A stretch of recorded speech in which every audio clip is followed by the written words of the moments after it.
नमस्कार, एवन भक्ति दर्शन में आपका स्वागत है और आप देख रहे हैं देवदर्शन। देवदर्शन के माध्यम से हम आपको दर्शन करा रहे हैं 4 धाम, सप्तपुरी, 12 ज्योतिर्लिंग और 52 शक्तिपीठों का। आपको बता दें, इस सीरीज में हम पहुंचे हैं माता यमुना जी के मंदिर में, जो 4 धाम में से एक मुख्य मंदिर है और मुख्य स्थान है। ये जानकारी देते चलें कि 4 धाम 2 तरीके से माने जाते हैं, एक पूरे भारत के 4 धाम और एक उत्तराखंड के 4 धाम। तो उत्तराखंड के 4 धाम में से माता यमुनोत्री का ये मंदिर एक महत्वपूर्ण स्थान है और उत्तराखंड के 4 धाम में से एक धाम माता यमुनोत्री जी का ये स्थान है।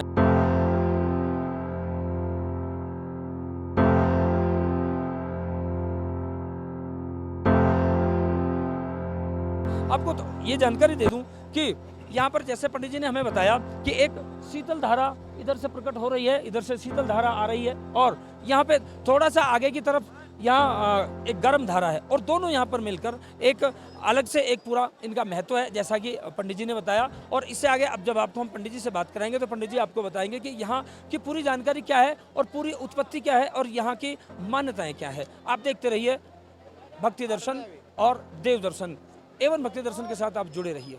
यमुनोत्री, जिसे जमुनोत्री भी कहा जाता है, यमुना नदी का स्रोत है और हिंदू धर्म में देवी नदी का स्थान है। यह गढ़वाल हिमालय में 3293 मीटर यानी 10,804 फीट की ऊंचाई पर स्थित है। भारत के उत्तराखंड के गढ़वाल डिवीजन में मुख्यालय उत्तरकाशी में लगभग 150 किलोमीटर यानी 93 मील की उत्तर स्थिति में है।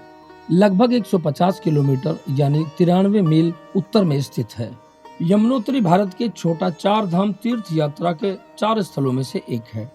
यमुना नदी के स्रोत यमुनोत्री का पवित्र मंदिर गढ़वाल हिमालय के सबसे पश्चिमी मंदिर है, जो बंदरपूंछ पर्वत पर स्थित है। यमुनोत्री का मुख्य आकर्षण देवी यमुना को समर्पित मंदिर है और जानकी चट्टी में पवित्र तापीय झरने हैं जो 7 किलोमीटर दूर है।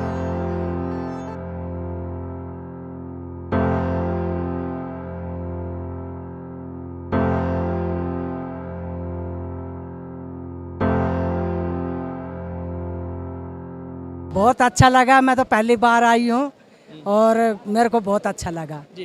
तो माता के बारे में क्या जानकारी थी, क्या वैसा मिला कि नहीं मिला, तो और बाकी 4 धाम नहीं, के लिए क्या कहेंगे? जो जानकारी थी उससे भी अच्छा मिला है देखने को और व्यवस्था भी यहाँ अच्छी है। मेरे को बहुत अच्छा लगा। नहाने के लिए औरतों के लिए जो लेडीज है उनके व्यवस्था में थोड़ी सी कमी है, उसको साफ सुथरा कराएं। हाँ, उसको साफ सुथरा किया जाए और थोड़ा सा और ज्यादा पानी हो, व्यवस्था पे ध्यान दिया जाए। व्यवस्था पे ध्यान दिया जाए। भैया बहुत अच्छा लगा। जो हमने सुना है कि भाई 4 धाम की यात्रा पीढ़ियों को उतारने वाली है और जो पहले जो जमाने में थे, अब तो जैसे सुविधा बहुत होगी सड़क वगैरह, लेकिन जिस तरह से मतलब नीचे हजारों फीट खाई होती है और ऊपर पर्वत, तो ये लगता था, पहले कहते हैं कि गाँव वाले छोड़ने आते थे कि भाई पता नहीं वापस आएंगे कि नहीं आएंगे, मतलब ये होता था कि भाई हो सकता है वो आए ही ना, इस तरह से विदा करते थे। तो उस हिसाब से हम आए हैं, तो इसका तो बहुत ज़्यादा महत्व। और पहला धाम हमारा गंगोत्री, ये यमुनोत्री धाम है, माता की दया है। व्यवस्थाओं को लेकर क्या व्यवस्था बहुत बढ़िया रही। भाई साहब ये अपने शिषपाल भाई साहब के साथ आए और उन्होंने मतलब ये उनको भी ये पूरा पुण्य मिलेगा हमारी यात्रा का, क्योंकि मुझे नहीं लगता ऐसे मेरे हिसाब से ये हो पाती। मैं अकेली ये सारे ये सब नहीं कर पाती। मैंने 4 धाम देखने के लिए बहुत अच्छा लगा और यहाँ पर जो यमुना माता है, यमुनोत्री है, उसका भी सौंदर्य बहुत अच्छा लगा, देखने में अंदर से है बहुत अच्छा पा। और हम अनुरोध करते हैं बाकी जो हमारे घर परिवार में रह गए उनको भी आगे लेके आएंगे और बहुत खुश हैं, बहुत अच्छा नहीं। क्या पुण्य 4 धाम का मिलता है और क्या आपने जाना? 4 धाम का पुण्य मिलता है। यमुनोत्री माता जी हमारा वो दिखाई, दर्शक अच्छा दिखाए, हमारे पितर और उसको घर में लेकर के आए हैं, देखने में बहुत अच्छा लगा। जैसा था सुना था वैसा ही पाया। एवं भक्ति दर्शन के माध्यम से हम श्रद्धालुओं को ये सूचित करना चाहते हैं कि हमारी जो परंपरा है और जो वातावरण है इसको शुद्ध रखें और कृपया करके जो भी आने वाली पीढ़ी है, उस जनरेशन है, उसको आप बताएं और समझाएं उनको। मेरा नाम शुभम उजरा डोल है। मैं मैं अमरावती महाराष्ट्र से पहुंचा हूँ यहाँ पे। क्या मतलब काफ़ी अच्छा एक्सपीरियंस रहा। आज मैं खुद ड्राइव करके आया हूँ अमरावती से यहाँ तक, तो काफ़ी अच्छा लगा है और यहाँ पर का वातावरण भी बहुत ऐसा अच्छा है, आने के बाद बहुत ऐसा प्रसन्न हो जाता है। तो 4 धाम व्यवस्था काफ़ी होती है, थोड़ा बहुत ऊपर नीचे होता है क्योंकि इतने लोग आते हैं और साल में 6 महीने होता है, तो थोड़ा बहुत ऊपर नीचे होता है। लेकिन नहीं, मैं लोगों से ये विनती करता हूँ कि मैं देखा हूँ कि बहुत बार उन्होंने क्या किया है कि वो कूड़ा कचरा रास्ते में डाल देते, तो वो रास्ते में न डाल के अपने साथ रखिए और जहाँ पे कूड़ा कचरा दे वहाँ पे डालिए। स्वच्छ भारत स्वच्छ अभियान अपने को निभाना है, यहाँ भी वो करना है। तो मैं लोगों से यही अपील करता हूँ, आइए, शांति से आइए, शांति से दर्शन लीजिए, बाकी तो मैया आपके साथ है। जय मैया की। माँ यमुना पहले सूर्य भगवान की पुत्री है, यमराज और शनिदेव महाराज की बहन है। कृष्णम प्रिया कृष्ण भगवान की पटरानी है। आज शनिवार पे सभी देश एवं प्रदेशवासियों को पहले यमुनोत्री धाम में आपका चैनल आया हार्दिक अनंत मंगलमय शुभकामनाएं और आपका भी हार्दिक अभिनंदन स्वागत। यमुनोत्री धाम में माँ यमुना सूर्य पुत्री है, यमराज और शनिदेव महाराज की बहन है। यमुनोत्री पहला धाम कर्म और भक्ति है, गंगोत्री में गंगा जी ज्ञान है, केदारनाथ में शिव शंकर जी वैराग्य है और बद्रीनाथ में भगवान विष्णु मोक्ष है। यमुना ये पूर्व भाग है सूर्य कुंडी स्मृति वह 50 साल 60 साल पहले यजमान और तीर्थ पुरोहित हरिद्वार इसके से पैदल चलते थे तो इस कुंड में चावल रोटी दाल बनाते थे और घर के लिए प्रसाद जाते थे। दुर्गम पर्वत शिखर निवासिनी में बहुत कठिन और विकट स्थान में रहती हूँ, यमुना मैया कहती है। कलिंद गिरमस्तके, कालिंदी पर्वत से माँ यमुना जी का पहली धारा आती जो शीतल धारा है, इसलिए यमुना जी का शुद्ध नाम पहला नाम कालिंदी है। हम सभी देश एवं प्रदेशवासियों से अनुरोध करते हैं, अपील करते हैं कि नमामि यमुने, नमामि यमुने का मतलब क्या है कि अविरल निर्मल यमुना हो। जैसे यमुनोत्री धाम से कालिंदी पर्वत से माँ यमुना चलती है, यहाँ पे प्राइवेट संरक्षण, संवर्धन, कैरी बैग, प्लास्टिक का उपयोग न हो। जैसे लोग माँ यमुना के अविरल निर्मल धारा जो शीतल धारा है उसमें लोग क्या करते हैं, चुनरियाँ डालते हैं, साड़ी डालते हैं, नहीं डालना चाहिए। क्योंकि कहा गया यमुना, एक तरफ तो हम करते हैं कि यमुना जी का स्वच्छ नमामि यमुने की बात करते हैं, दूसरे तरफ हम गंदगी करते हैं। तो हम लोगों को ये काम नहीं करना चाहिए। मैं उत्तराखंड सरकार से और केंद्र सरकार से बार बार अपील करता हूँ कि जैसे नमामि गंगे के तर्ज पे आपने गंगा जी को बनाया है, उसी तर्ज पे नमामि यमुने भी होना चाहिए।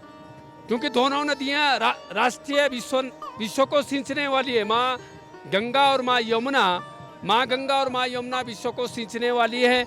यमुनोत्री धाम से माँ यमुना का अविरल निर्मल धारा विशुद्ध मथुरा तटे शकल गोपी गोपी वृते कृष्णम प्रिया, कृष्ण भगवान की पटरानी है मथुरा में। तो माँ यमुना का अविरल निर्मल धारा होना चाहिए। जैसे कि लगातार हम श्रद्धालुओं से बात कर रहे हैं तो ये कहा जाता है कि कहीं ना कहीं जब व्यवस्थाएं होती है तो कहीं ना कहीं समस्याएं भी हो सकती है, इसीलिए लोग अपना अपना सजेशन भी दे रहे हैं। और लोगों से एवं भक्ति दर्शन चैनल ये एक बार फिर से अपील करता है कि सफाई व्यवस्थाओं का खास ध्यान रखें। जो धार्मिक स्थलें हैं, नदियां हैं, धार्मिक स्थलों के साथ साथ में जो भी हमारे ऐतिहासिक और पौराणिक स्थल हैं उन पर खास सफाई व्यवस्थाओं का ध्यान रखें। और हमारी जो एक हिंदू धर्म जो संस्कृति है, हिंदू धार्मिक जो संस्कृति है, उनका ध्यान रखें और इन सभी नदियों को, पावन स्थलों को पवित्र और निर्मल और सुगम बनाए रखें। इसलिए जागरूकता की ज़रूरत है। आइए बात करते हैं, कुछ लोग हमारे साथ हैं कि आखिर इस सफाई व्यवस्था को लेकर और जागरूकता को लेकर क्या वो जानकारियाँ दे रहे हैं।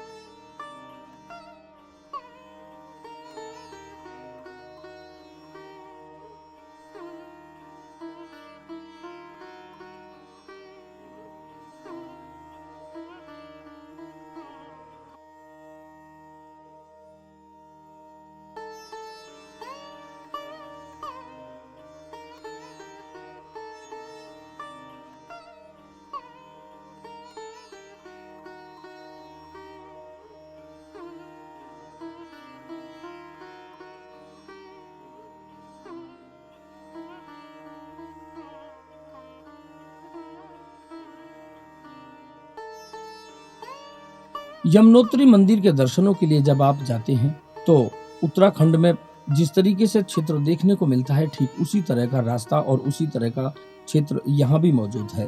पहाड़ की तलहटी में होते हुए आप दुर्गम रास्तों से मंदिर के दर्शनों के लिए पहुंच पाते हैं। लेकिन यहाँ की विशेषताओं के बारे में बात करें कि दुर्गम रास्ते होने के कारण आप घोड़े इत्यादि की सहायता ले सकते हैं। लेकिन यहाँ यह बिल्कुल नहीं भूलें कि सुरक्षा में ही बचाव है, क्योंकि घोड़े के जो खुर हैं उसमें कहीं ना कहीं फिसलन होने के कारण दुर्घटना होने का अंदेशा बना रहता है। आपको ज्ञात रहे कि इस तरह के रास्तों में जब भी आप जाएं तो चौकन्ने जरूर होकर जाएं।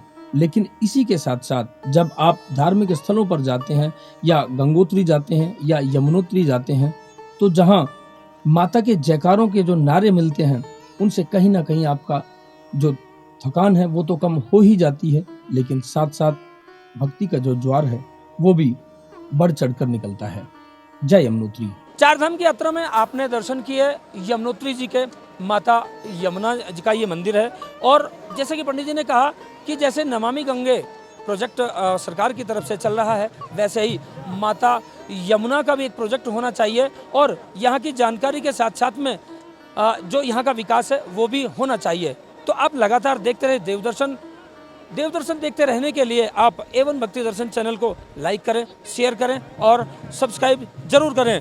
साथ कमेंट बॉक्स में माता यमुना के जयकारे के साथ आप चार धाम के लिए अपने कमेंट और अपनी सलाह दे सकते हैं। नमस्कार।